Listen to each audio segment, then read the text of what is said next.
Good evening, everybody. It is now 8 o'clock. It's lovely to see you all. To those of you who are in different time zones, I wish you a good afternoon or a good morning or a good night.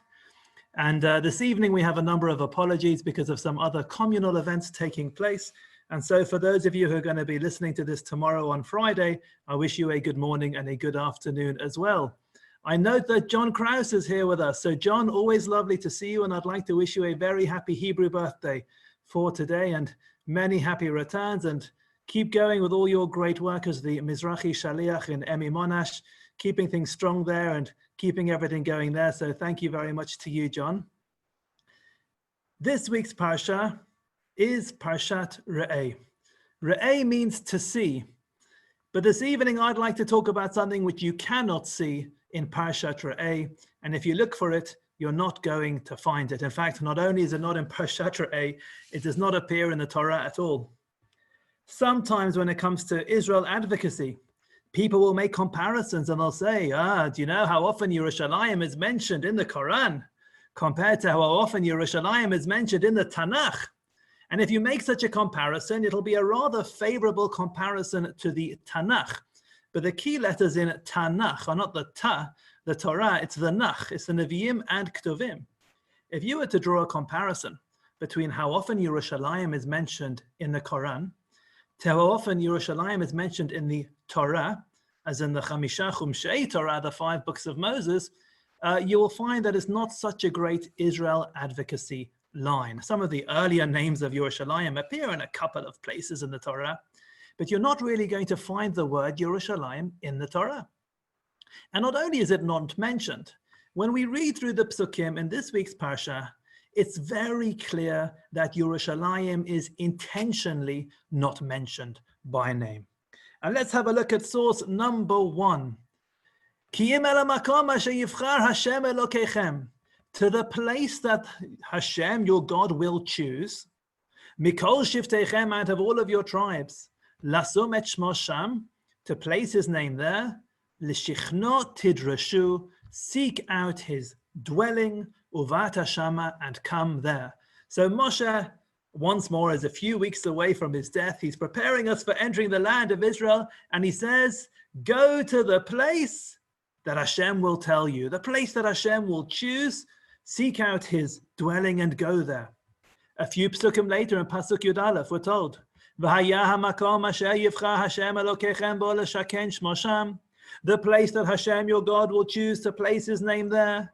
Shama taviu et kol asher anochi metzaveh etchem, that's where you're going to bring everything that I'm commanding to you. Olotechem, your burnt offering, v'zivchechem, and your offerings, masrotechem, and your tithes, v'trumat yedchem, v'chol mitfan nidrechem asher tidru laHashem. All of these different things that we're supposed to bring, where are we supposed to bring them to? To the place that Hashem, your God, will choose. Again, 3 psukim later, here in Pasuk Yudalet, Kiyim b'makom asher yivchar Hashem, the place that Hashem will choose, that amongst your tribes, that's where you're going to bring your burnt offerings and you'll do everything I'm commanding you. And then a few psukim later in Yuchet, Kiyim lifnei Hashem elokecha tochlenu, there are certain things which must be eaten before Hashem. Where should we eat these things? We're standing there in the Midbar, we're about to enter the land of Israel. We want to know where this is going to take place. And Moshe says, the place that the Lord your God is going to choose. You, your children, your servants, maidservants, the Levi, etc. Pasuk Chaf Aleph. This is all in the same chapter. Verses after verses, appearing very soon after each other. Where the place where the Lord your God will choose to place his name will be far away from you. What do you do under those circumstances? And we're told, again in Pasuk Chavav, where should you come with all of these things? To the place that Hashem will choose. Again and again and again, the Torah intentionally does not mention the word Yerushalayim. The Torah doesn't mention Har HaBayit. It doesn't tell us where the Beit HaMikdash is going to be. And it's not just an omission. It's not just something, well, it just didn't come up. Time and time again, we're told the place that Hashem will choose to place his name there. It's a whole mouthful instead of just giving a name to this place. In fact, this phrase, which starts off in this week's Parsha, appears 21 times in the book of Dvarim. On 21 occasions in Moshe Rabbeinu's last will and testament, he talks about the place that Hashem will choose. There are 21 occasions where he could have just said Yerushalayim, but he chose not to. Why did he do that? And the truth is that this story of hiding the identity of Yerushalayim doesn't commence in this week's Parsha in the book of Dvarim towards the end of the Torah. If we go right to the beginning of the Torah, we see the pattern starting there already. Such as at the beginning of Parshat Lech Lecha in source number 2, where Hashem makes his historic call to Avram, our forefather, which indeed is a call for all of us as well. Vayomer Hashem el Avram, Hashem said unto Avram, Lech Lecha, go for yourself, me'artzecha, from your land, or me'moladetcha, and from your birthplace, or me'beit avicha, and from your father's household. We're told exactly where Avram is supposed to leave from. And where's he supposed to go? Go to the place that I'll show you. The destination is not mentioned by name. The great call to make Aliyah doesn't even mention the word Israel or Canaan or Yerushalayim or Shalem or Yireh or Hara Moriah. It's just not mentioned.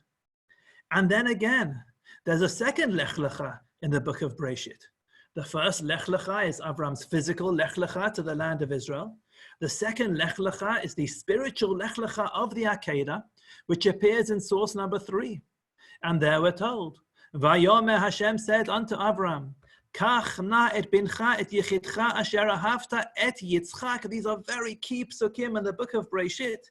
Take your son, your only one, the one who loved Yitzchak, v'lech lecha, and go for yourself el Eretz HaMoriah. Okay. Now Avram is told the general location, the land of Moriah.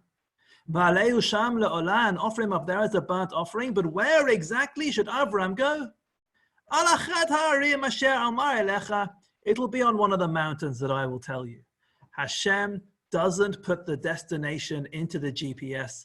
He gives Avram the general direction and says, I'll tell you closer to the time. And so time and time again in the Torah, the location of Yerushalayim is hidden. The word Yerushalayim is hidden. The location of the Beit HaMikdash is hidden. And it just begs us the question, why is Yerushalayim, which is so central to us and our faith and everything that we are and our history and our future, why doesn't Hashem just tell us in the Torah the name of the city, where the city is going to be, the ultimate destination for our nation? And this evening, I'd like to share with you 7 different approaches to this question. Don't worry, we'll still finish at the usual time. 7 approaches to this question, each of which I believe is very relevant to our lives, and one in particular, which I think is very, very relevant, extra relevant to our lives this year. The most famous approaches to this question appears in the Rambam. Now, in the past, if some of this sounds familiar, I'm very impressed because I mentioned one of these suggestions in my Shabbat Hagadol Drasha in 2017, and I mentioned a couple of them in Yom Yerushalayim on 2017, and the rest is new material. So there are 3 approaches which appear in the Rambam, Maimonides, who asks this question explicitly in Moira Nevuchim. Source number 4. He says as follows, V'asher lo hitba'er b'Torah, v'lo nizkar b'frat. The fact that it's not explained in the Torah and it's not specifically mentioned, aval ramaz elav, the place is just hinted at. V'amar, and it says, El hamakom asher yivchar Hashem, etc., the place that Hashem will choose. Rambam says, Yeshbo etzli shalosh chochmot. I have 3 chochmot, 3 wisdoms, 3 answers to this question. Ha'achat mehen, answer number 1 is, Shelo yachziku bo ha'umot. Hashem concealed the location of our Beit HaMikdash so that other nations would not take hold of it. V'yelachmu alav milchama chazaka, and they between themselves will have a great war. K'sheyed'u shezeh makom min ha'aretz hu tachlit ha'Torah, when they would know that this is the place on earth which is the ultimate point of the Torah. Answer number 1 of Rambam is, that if the other nations of the world were to find out the location of Yerushalayim and our Beit HaMikdash, much blood will be shed in wars and battles over control of Yerushalayim. Answer number 2 in Rambam, v'hashenit, shelo yafsiduhu mishehu biyadam ata, v'yashchitu b'cho yecholtam. Rambam says that there's a concern. If the nations who are dwelling in the land hear where we are on our way to, and they know that we're on our way to Yerushalayim, to Har HaMoriah, to Har HaBayit, to the Makom HaMikdash, they're going to cause great destruction to that place if the place is revealed in advance. And therefore, once again, because of this external concern, what other nations might do, Yerushalayim is concealed. And now Rambam reaches his third answer, v'hashlishit, number 3, v'hi ha'chazaka shebahem, which Rambam says is the strongest answer. So what does Rambam believe is the most significant answer? Shelo yevakesh kol shevet hayeto b'nachlato v'limshol bo. Rambam was concerned that if we would know exactly where Yerushalayim would be, where the Beit HaMikdash would be, every single tribe would want Yerushalayim to be in its territory, in its property. And therefore we would have internal civil tension and strife. And therefore, as a result, there's a mitzvah that you're not allowed to build a Beit HaMikdash. First, you have to have a king. You can't set up a capital city and a Beit HaMikdash if you don't have a king. And only a king can command for it to be built. Why? As a result, bitter inner fighting will be avoided, as we explain in Sefer Shoftim. So we have 3 answers here in the Rambam. Rambam wrote this just over 800 years ago, but we have centuries of experience, millennia of experience to understand how true every single one of these explanations is. Over the centuries, how much blood has been spilt over Yerushalayim in battles between nations over control of Yerushalayim, control of Israel, control of Yerushalayim, and control of Har HaBayit in particular. This place is a source of tremendous bloodshed and tension now that it's been discovered and revealed. Secondly, how much damage has been done to Har HaBayit? I'll give you an example of this in just a minute. And thirdly, what Rambam says is that the greatest threat of all and the greatest danger of all is not the external threat, but the inner civil threat of civil unrest. And how important is it that in Israel there should be strong leadership? Because without strong leadership, what are you able to achieve? How can you have a centralized, functioning Beit HaMikdash or capital city if you don't have strong leadership in the land of Israel? And you may want to dwell on that concept in a modern context as well. And when it comes to the destruction which is caused to Har HaBayit, when I read this Rambam, I think of something which happened in 1999, which I'll show you a short video about in just a moment. The context was we were coming up to the Camp David discussions between Ehud Barak and Yasser Arafat. And they were doing quite well as usual, dealing with all the usual solutions to all the usual problems. And they came to the usual roadblock, which is, what do you do about Har HaBayit? Who is going to own Har HaBayit? And at the time, the discussion which was going to be raised at Camp David was to divide Har HaBayit in half as follows. Everything from ground level upwards would belong to the Palestinians, and everything from ground level downwards would belong to us. That was the suggestion, that the underground of Har HaBayit, all of what remains there, all of that history, all of that archaeology would belong to us. And that which takes place on top, the Palestinians would be able to control. That was the suggestion which was made at Camp David in 2000. And in 1999, at the end of 1999, we're on the way to that suggestion being made. And now let's take a look at a short video clip about what happened at the end of 1999 to the underground of Har HaBayit. I've embedded it in this Word document, so it's not going to be huge, but hopefully you'll be able to get the point. Here we go.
פשע ארכיאולוגי. זהו פשע נוראי. We're just going to skip forwards and have a look at the things which were discovered out of the debris and this sifting project. Let's have a look here.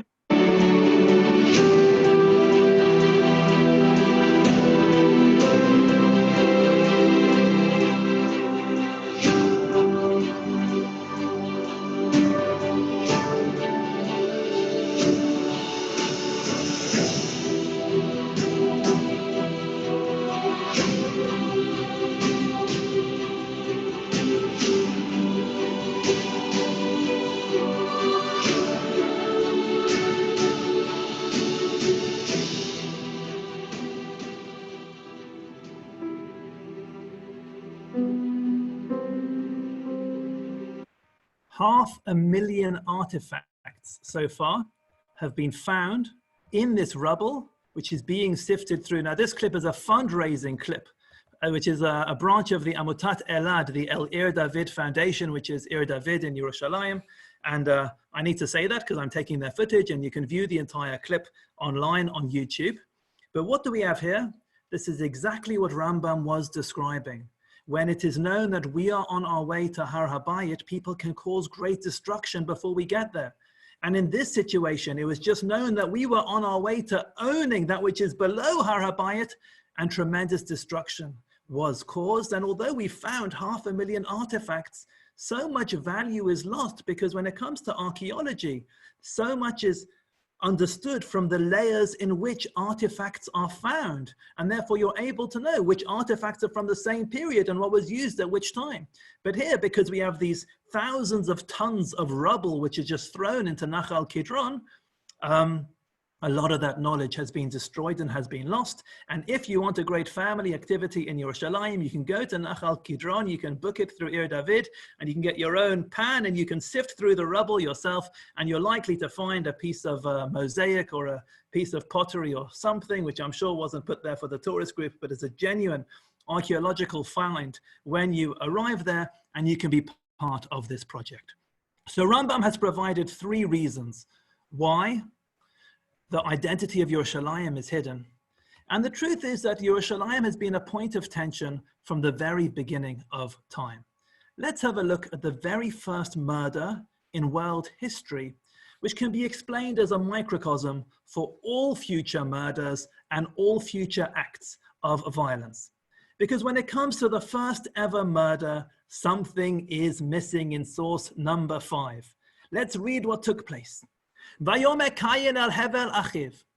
Cain said to his brother Abel, Vayhi biotam besadeh, and it was when they were in the field, Vayakom Cain el Hevel achiv vayargeu.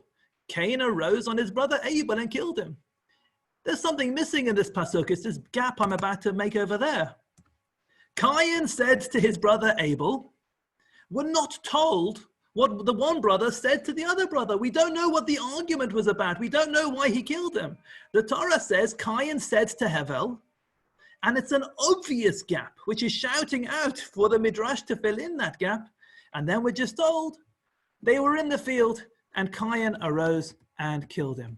Why did Cain kill Hevel? The Midrash in source number 6 explains what happened. A few different views in the Midrash. Vayomer Cain el Hevel achiv vayhi biotam, etc. Alma hayu medaynim, Master Midrash. What were they arguing about? What was the discussion which led to this act of fratricide, killing 1/4 of the world's population in one blow? Amru, they said, approach number 1. Bo v'achlok et ha'olam. You know, the two of us were the 2 heirs of Adam and Chava. This whole world belongs to us. Let's find a way to divide the world. Echad natal hakarkaot, ve'echad natal et hametaltelin. They decided that one of them would take all the land, all of the landed property, and one of them would take all of the movable property. That's the way they divided the world. But then they had an argument. Din amar arad at kayam alei didi. One of them says, I own all the land in this world. Get off my land. You're standing on my land. Vidin amar, the other one said, Mada at levish didi. Excuse me, those are my clothes because I own all of the clothes in the world. Dinamar chalutz v'dinamar prach. They had this big argument mitoch kach, and in the context of this argument, vayokom Kayin al Hevel achiv vayageu. Kayin killed Hevel. In other words, the very first murder on earth took place because of an argument over finances, an argument over money. It was an argument over resources. The second explanation in the Midrash is the one which is relevant for us this evening, though. Rabbi Shua de Sachna b'Shem Rabbi Levi Amar, there's a second view which is as follows. Shnehem natlu et hakarkaot v'shnehem natlu et hametaltelin. That's not the way they divided the world. They managed to divide all the land in the world 50-50. And all the movable property in the world, they managed to divide 50-50. That wasn't the problem. So v'alma hayu medayin, what were they arguing about? Ella, rather, there was one point in the world where they could not reach an agreement. Ze omer b'tchumi beit hamikdash nivneh, v'ze omer b'tchumi beit hamikdash nivneh. One of them said, the Beit HaMikdash will be built in my property. And the other one said, the Beit HaMikdash will be built in my property. The very first murder on earth, according to the Midrash, is an argument over who owns Har Habayit. This was not a financial dispute. This was a religious dispute, a spiritual dispute. And from the very beginning of time, we've been unable to decide who owns Har Habayit. It was an argument over this mountain. As a result, Kayin al Hevel achiv, etc. Kayin killed Hevel. The third answer in the Midrash you might find of interest. I don't know if you've ever asked yourselves the following question. Who's in the world at the time? You've got Adam and Chava, husband and wife, and they've got 2 sons. And those 2 sons managed to have children. So we have to ask the question, how did Adam and Chava's 2 sons have children? And so this Midrash goes some way to answering that question. It's not the most comfortable answer in the world, but you're unlikely to come up with a comfortable answer to this question. Amar Rabbi Huna says, no, it wasn't a fight over money. That's one category of why people would kill each other in the future, for resources, for money. It wasn't for that. And it wasn't a religious argument. No, it was driven by lust, and it was an argument over women. To Umayya Teran Oda im Hevel. You see, the younger brother was one of triplets, and the older brother was one of twins. So, 2 men and 3 women. Ze omer ani notla she'ani bechor. The older brother said that the older brother gets a double portion. I should get 2 wives. V'ze omer, and the younger brother says, no, we're triplets, we're a club, we belong together. Ani notla she'nodai mi, the 3 of us go together. Umitoch kach vayakom Kayin. As a result, Kayin killed Hevel. It was an argument driven by, let's call it emotional instability or lust, or an argument over women. And until this day, how much blood is shed because of emotional instability or lust, how much blood is spilt for religious reasons, and how much blood is spilt in arguments over resources. So far this evening, we've seen 3 answers to our question in the Rambam, and we've really fleshed them out. Why is the identity of Yerushalayim hidden? Either because of the great damage which would be caused to that place once its identity is known, or because of the great fighting and wars which would take place over that place, external battles, or because of the internal tension which can exist over Yerushalayim. Let's move on to a different approach, the approach of the Kli Yakar. And I think that in the Kli Yakar, we have 2 different approaches to this question. In source number 7, we have his first approach. Formally, he gives 1 approach, but I think he's got 2 approaches. We're here at the bottom of page 2.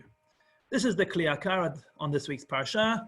In this week's Monday morning Kli Yakar Shi'ur, we did not look at these comments of the Kli Yakar, so we haven't yet seen this week. And the Kli Yakar says as follows. Lefi sha'omot bochrim lahem leta'otam, He'arim, haramim, ve'etz ra'anan. The Kli Yakar comments that other nations who engage in idolatry, this is the idolatry which is being described in this week's Parsha, make a serious error. What do? They choose to place their faith in mountains or trees, in parts of the world, in nature. Ki ein ha'elelim mechabdim et hamakom, because in their belief system, it's not that their God with a small g brings honor to a place.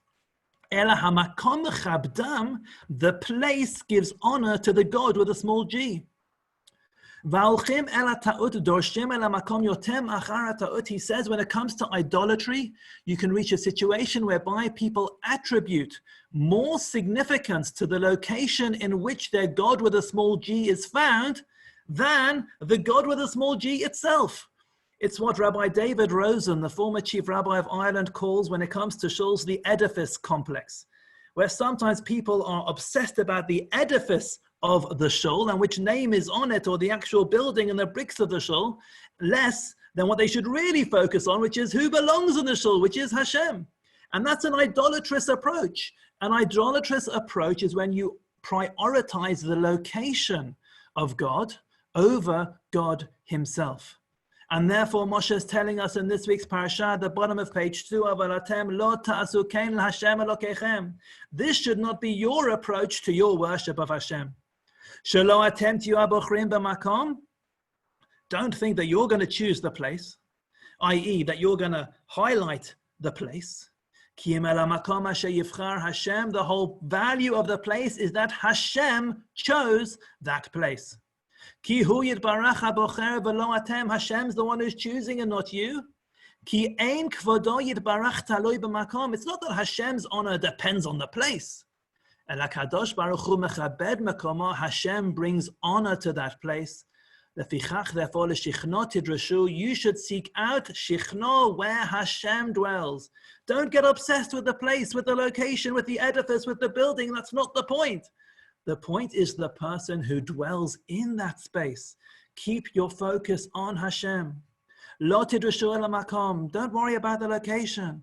Ela tidrushu l'shichno. Look for where Hashem dwells. Ayeh makom kvodo. What is the location of Hashem's glory? Ki hu yitbarach ikar mamakom tafel lo. The priority is Hashem himself and not his location. I think this is in and of itself an answer to our question. Why is the location of Yerushalayim not mentioned? Because Hashem didn't want us to serve Harabayit as a mountain, or to serve Yerushalayim as a place, or to give the location greater value than Hashem himself.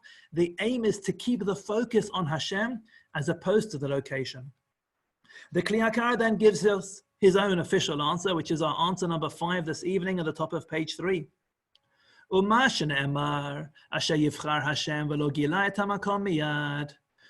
does the Torah refer to Yerushalayim as a place that Hashem will choose? And it doesn't straight away give us a location.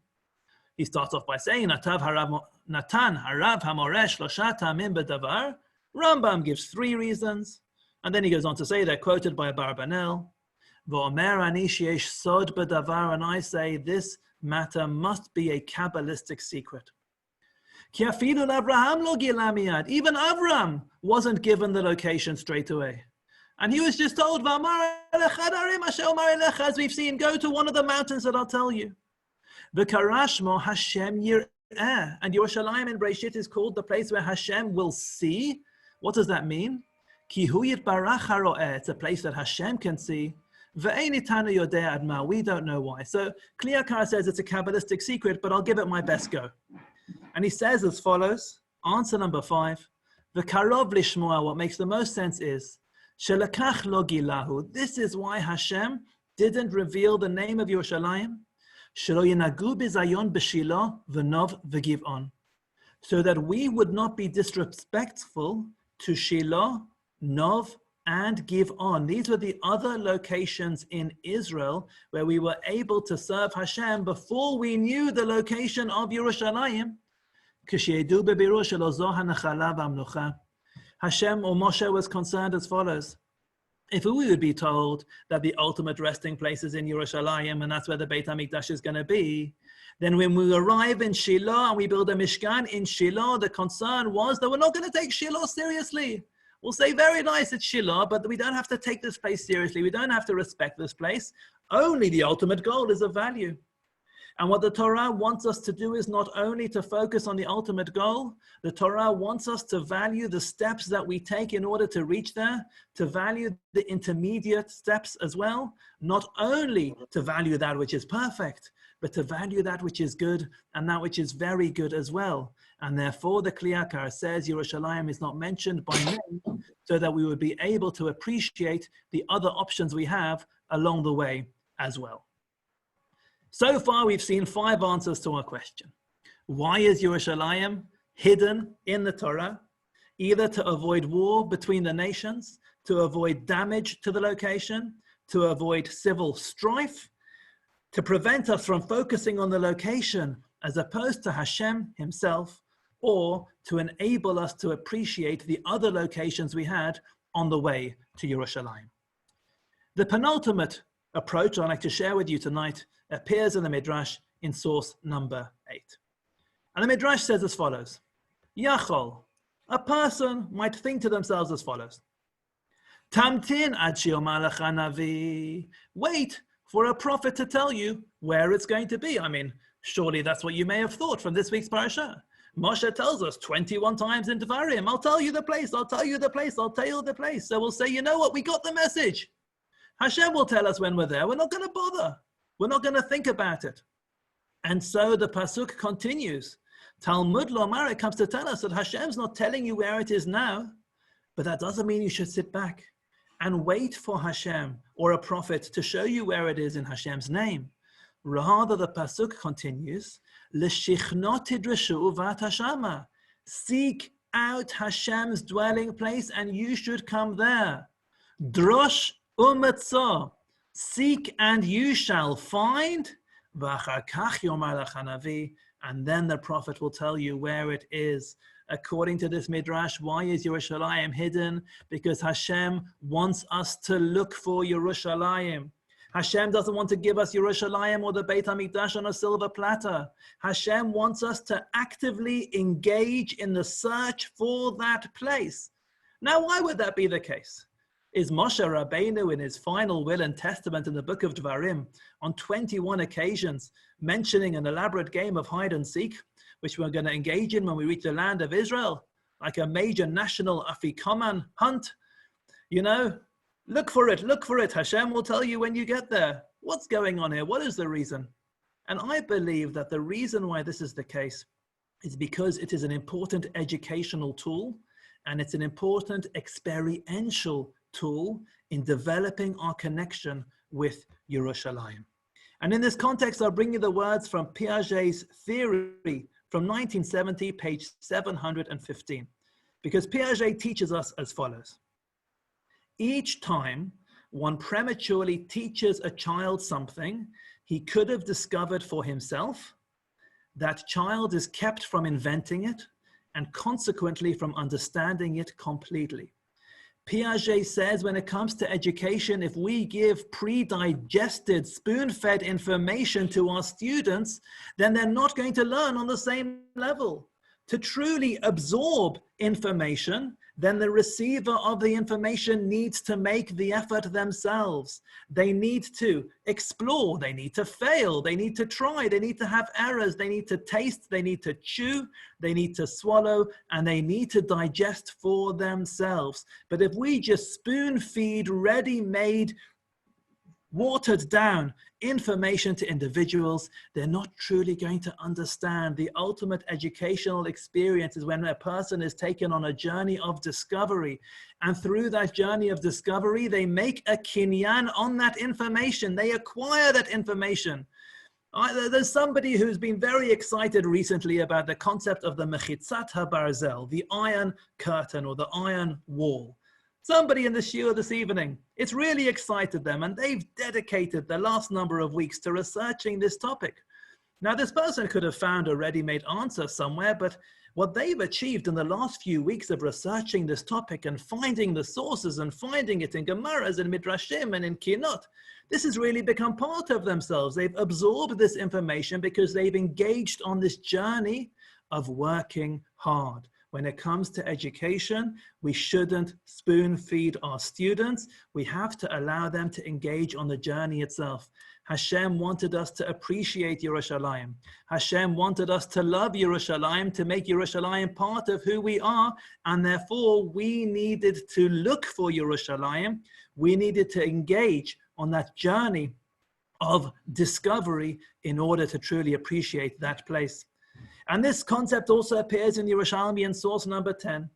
Amar Rabbi Yanai says, אילו ניתנה התורה חתוכה, לא הייתה לרגל עמידה. If the Torah was given to us chatukha, let's say, just the bottom line, there'd be nowhere for us to stand. What does that mean? Ma ta'amay daber Hashem el Moshe. What's the whole point of Hashem speaking to Moshe? Amar lefanav ribono shel olam. What happened was Moshe said to Hashem, Hodieni heyachi ha'alacha. Moshe said to Hashem, you know, this Torah you're giving us, it's amazing, but do me a favor.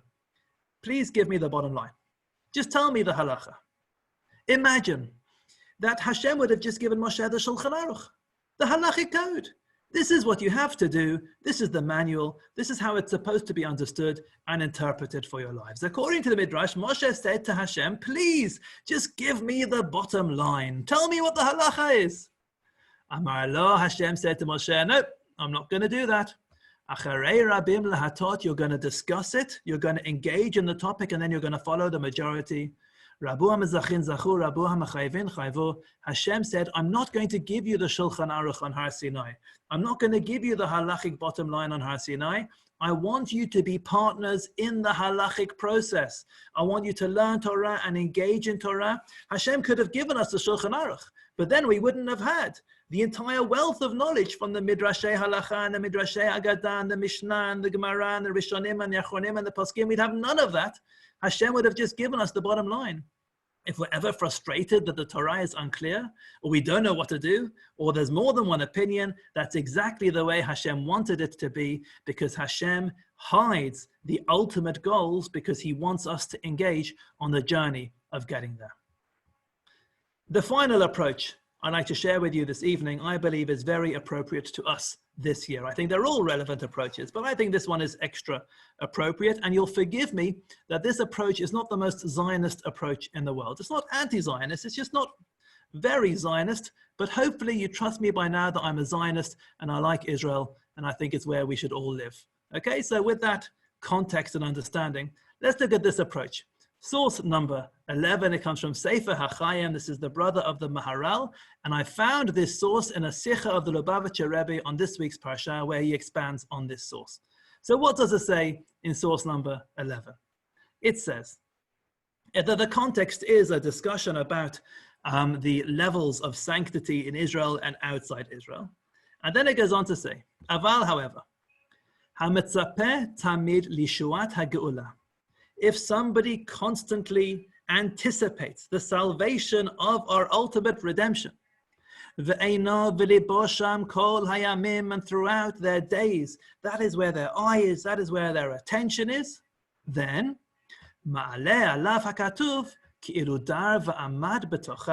the Torah considers it as if that individual actually lives in that place, even though physically they're not in that place. And I'll explain this concept a little bit more. He says it's just the way that we face Mizrach, or wherever you are in the world, that when we daven, we face the land of Israel, and we turn our hearts with our intention towards Yerushalayim. He says to be in Yerushalayim, you don't actually have to be in Yerushalayim. Wherever you are in the world, if you face Yerushalayim and your intention is towards Yerushalayim, it is as if you yourself are standing in Yerushalayim. And he goes on to say, for this reason, Yerushalayim is not explicitly mentioned throughout the Torah.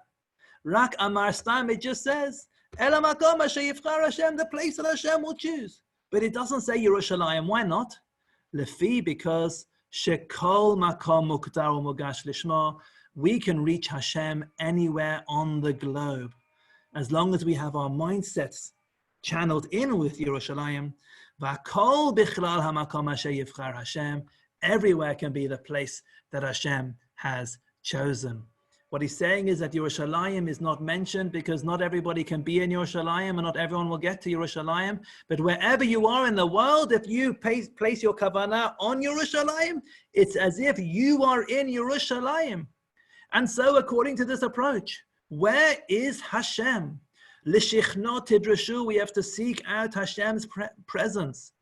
Where does Hashem rest?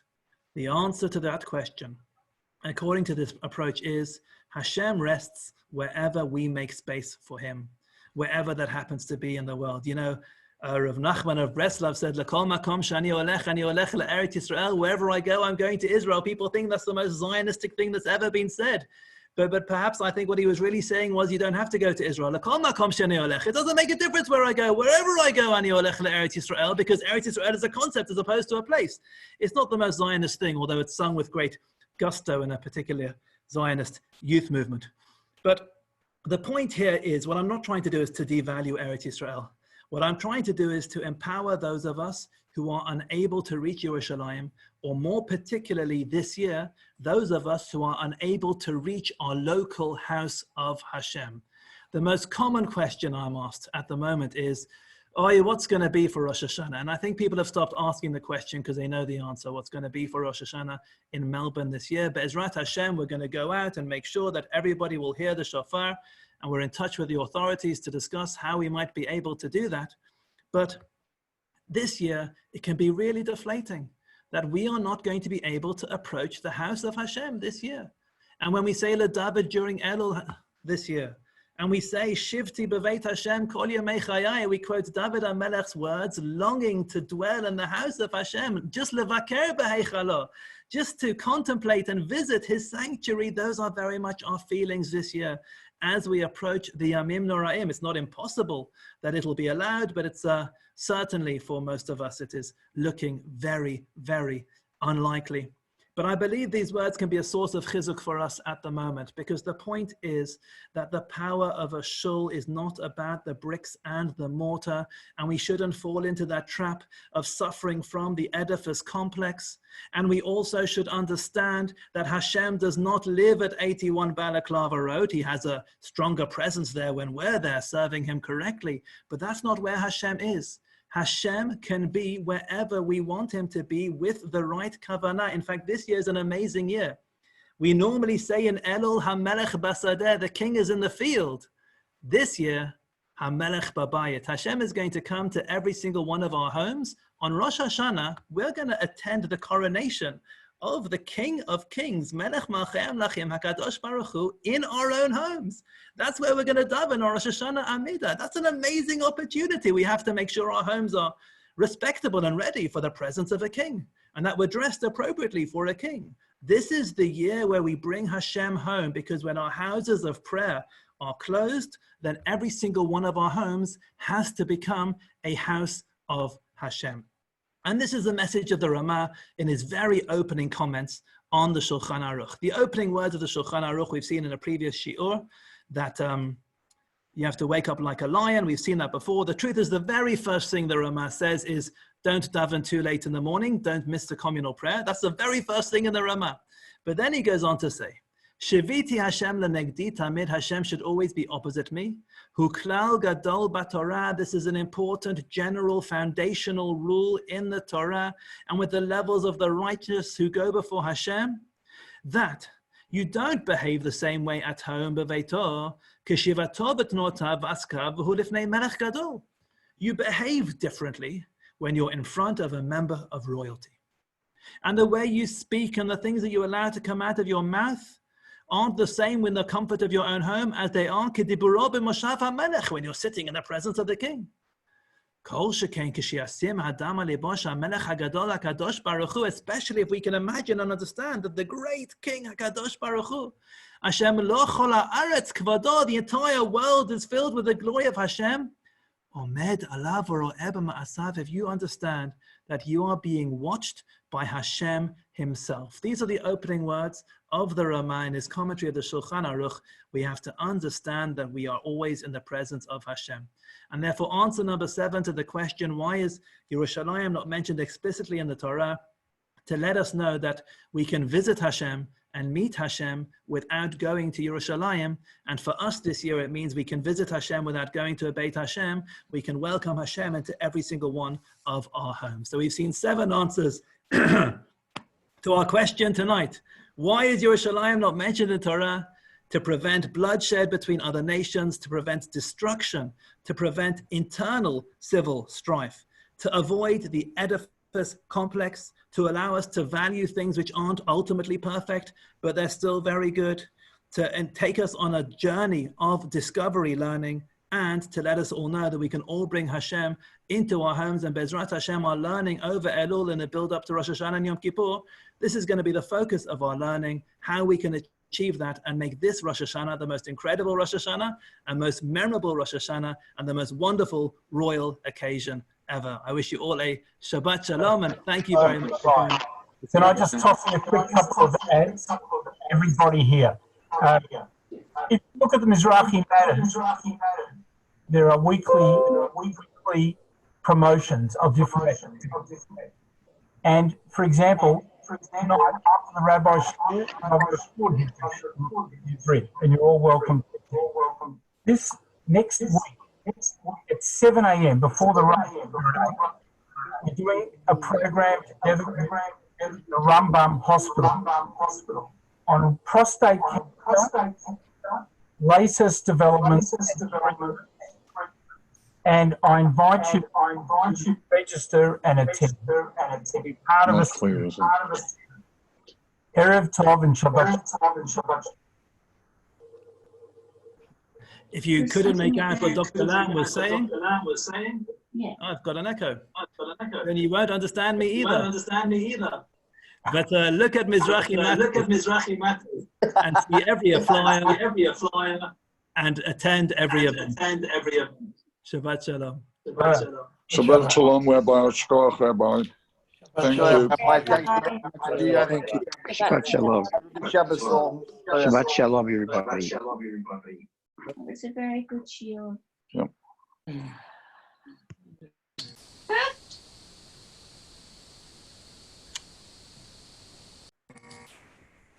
Shalom, Rabbi Mervis. Shalom, Yerushalayim. Shalom. How are you Rabbi going? Mervis, do you know much about this book that you quoted, the Sefer HaChaim? I think you know the answer to that question. Okay, very interesting. It's a very thin little booklet. It was written in the time there was a plague, in the time of Queen Elizabeth I. I know her. And this the brother of Maral Prague, he was a rabbi somewhere in Germany, and he was locked up because of the plague. He lost somebody within his household who died to the plague. And so he said that what he wants to do is he wants to concentrate on Havayot of Abai and Rava. He wants to continue learning, but he says, I'm not able to, I just can't concentrate, and my students have pleaded with me to give them more than just the learning, but just to write this call it Drush or Agadat or what you want to call it.